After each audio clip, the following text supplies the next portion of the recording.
Olá pessoal, professor Cleison. Estamos aqui na segunda aula de estrutura de dados. Bom, nessa aula nós iremos tratar então de noções básicas de complexidade de algoritmos. O que seria complexidade de algoritmos? A complexidade ela trata exatamente de como o algoritmo se comporta, né, durante a execução dele. Então, esse, esse comportamento do algoritmo ele vai depender do quê? Do que o algoritmo está programado para fazer. Então, nós temos diversos tipos de problemas, né, que podem ser resolvidos de várias formas diferentes. Então, nós temos vários algoritmos que chegam ao mesmo resultado de formas diferentes, com tempos diferentes e com custos de execução diferentes também. Então, nós vamos comparar aqui a complexidade desses algoritmos para saber então qual é a complexidade baixa, média e alta para esses tipos de algoritmos. Então, cada algoritmo ele vai fazer o quê? Quando a gente analisa um algoritmo, a gente tenta prever, né, os recursos que esse algoritmo vai consumir durante a execução. Então, por exemplo, quando nós vamos fazer uma análise da complexidade do algoritmo, nós vamos verificar então os recursos como memória, largura de banda, comunicação, hardware, o que esse algoritmo vai consumir ou qual o tempo que ele vai levar para executar, né, utilizando todos esses recursos.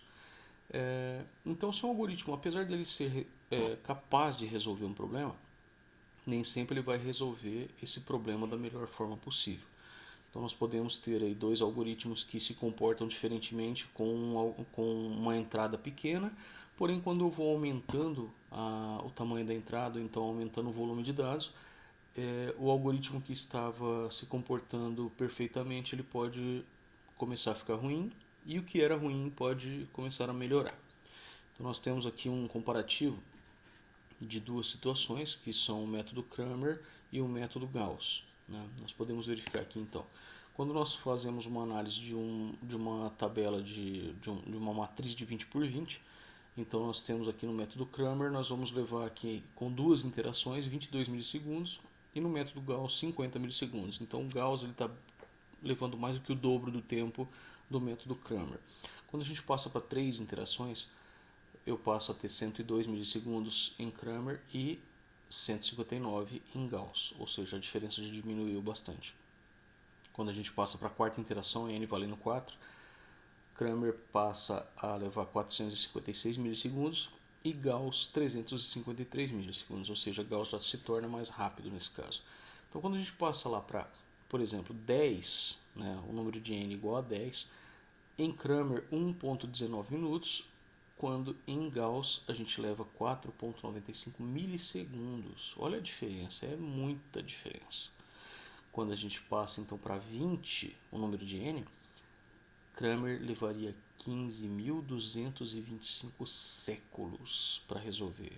Séculos, veja bem, são milhares de anos. E Gauss, em 38,63 milissegundos, resolveria o mesmo problema.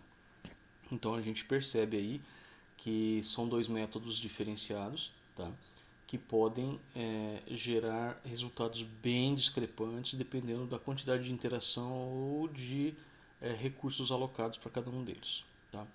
Então a complexidade dos algoritmos ela indica exatamente isso, qual o comportamento do algoritmo diante de diferentes situações. Tá? Então nós podemos classificar esses algoritmos a partir da quantidade de memória consumida, quantidade de processamento e tempo de execução. Tá? Os critérios de complexidade dos algoritmos, então, como que a gente faria isso? Para medir essa quantidade de trabalho realizado por um algoritmo, nós temos aí que escolher uma operação específica, né, que seria o que a gente chama de operação fundamental, para que a gente possa então fazer a contagem de números de vezes que essa operação fundamental é executada para que a gente tenha o resultado esperado. Então, por exemplo, para algoritmos de ordenação, nós teríamos aí, por exemplo, aqui o Bubble Sort e o Quicksort. Uma operação fundamental consiste no que? Na comparação entre elementos quanto à ordem, ou seja, eu vou ter um vetor no qual eu vou tentar ordenar esse vetor utilizando esses dois métodos e comparando então quantas interações cada um deles vai ter que fazer para poder ordenar o meu vetor. Aí então a gente começa a analisar o desempenho desses algoritmos, né? O desempenho deles então ele vai depender do que? Dependendo da sua entrada, ele vai medir o custo de execução para poder gerar a minha saída. Então, como exemplo de desempenho do tempo de algoritmo, a gente pode considerar em um vetor, né, com n números, e daí a gente vai fazer aqui, como vocês podem ver nesse código aqui, a gente vai verificar qual é o maior e o menor, né? Ele vai fazer um processamento dos números e daí ele vai recebendo n valores inteiros e armazenando no vetor. Logo depois, essa variável número ela recebe o valor da primeira posição do vetor, ou seja, vet posição 1. Depois ele vai, a variável número compara o seu valor atual com vet i, ou seja, ele pega o número que eu recebi, compara com o anterior, verifica se ele é maior ou não. Se ele for maior ele substitui, ele troca. Se for menor, ele mantém, né? Então, nesse caso, a complexidade desse algoritmo vai ser o quê? O número de comparações vai ser menor do que VET-I, ou seja, a quantidade máxima de execuções desse algoritmo vai ser igual a n-1 vezes. Então, isso é o que a gente define como complexidade desse algoritmo. Tá? Nós temos também a questão da classificação de complexidade, no qual nós temos 3 critérios para avaliar. Nós temos o pior caso, que é onde o valor máximo de interações vai ter que ser executado para a gente obter o resultado. O melhor caso, que é onde o menor número de interações vai ser executado para resultado. E o caso médio, que é onde a gente vai ter a execução do tamanho n do vetor ou da matriz para que a gente possa ter o resultado final. Tá? Então aqui a gente tem alguns exemplos, né, de complexidade baixa, complexidade média e complexidade alta. Tá?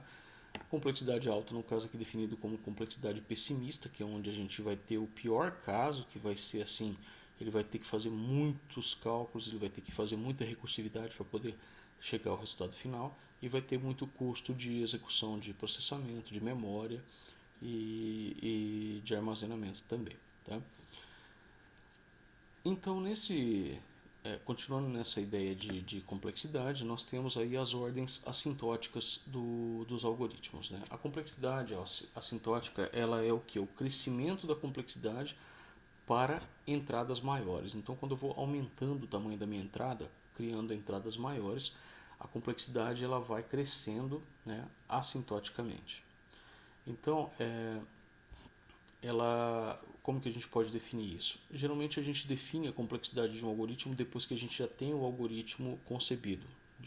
A gente não costuma fazer isso anteriormente, ou seja, eu não costumo criar um algoritmo baseado em uma complexidade. Eu crio o algoritmo e depois eu verifico a complexidade dele.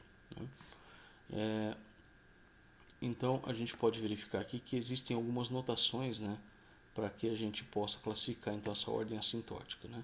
Temos as notações O, ômega e O'. Né?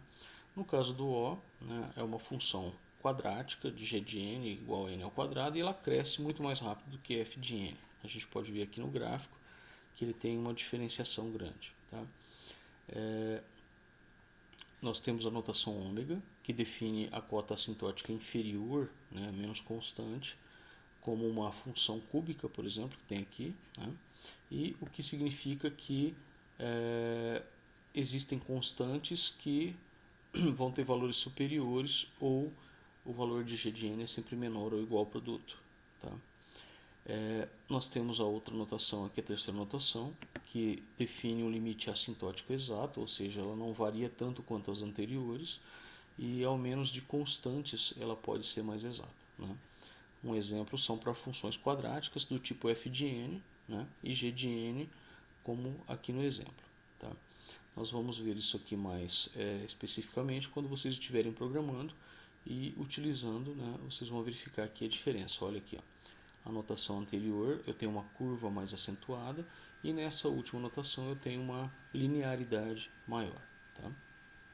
Então essa foi a segunda aula. Estou à disposição de vocês para tirar dúvidas, comentários, críticas. Fiquem à vontade. Até mais.